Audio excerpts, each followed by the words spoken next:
Amerika Serikat pekan ini diperkirakan memasuki puncak pandemi COVID-19 yang diharap bisa mereda kemudian dengan berbagai kebijakan pembatasan sosial yang telah diberlakukan. Tanpa langkah social distancing ini, jumlah korban tewas bisa menembus 1 juta orang di saat totalnya kini baru menembus 10.000. Pemirsa, kembali kami dari Voice of America di Washington DC melaporkan perkembangan terkini seputar pandemi virus corona yang epicentrumnya sekarang memang berada di Amerika Serikat. Dan Amerika pekan ini disebut akan memasuki pekan terburuk dalam hal jumlah penambahan pasien dan banyaknya pasien yang harus dilarikan ke rumah sakit. Dan berbagai langkah antisipasi dilakukan di sejumlah negara bagian.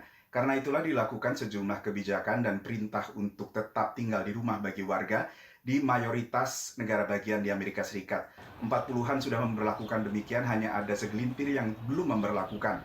Tapi di mayoritas negara bagian di Amerika Serikat, kegiatan sekolah sudah dihentikan dan sebagai gantinya seluruh pelajaran dilakukan secara elektronik, secara online, dengan menggunakan berbagai fasilitas yang ada.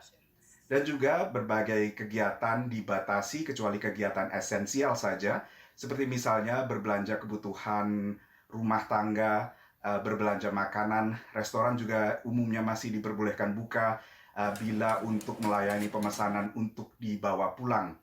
Seperti juga di tanah air, ternyata banyak pihak, terutama kelompok agama, juga enggan untuk menepati perintah tinggal di rumah ini. Di beberapa negara bagian seperti Florida, Louisiana, masih saja ada kegiatan kebaktian.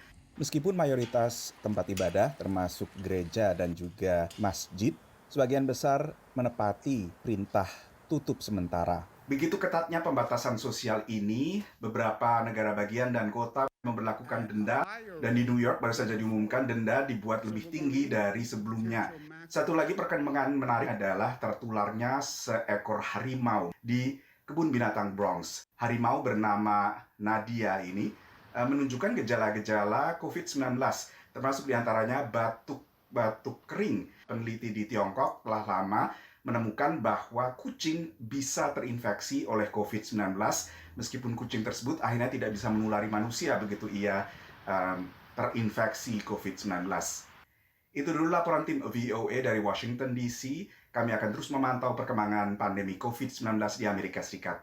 Saya Nova Purwadi, VOA.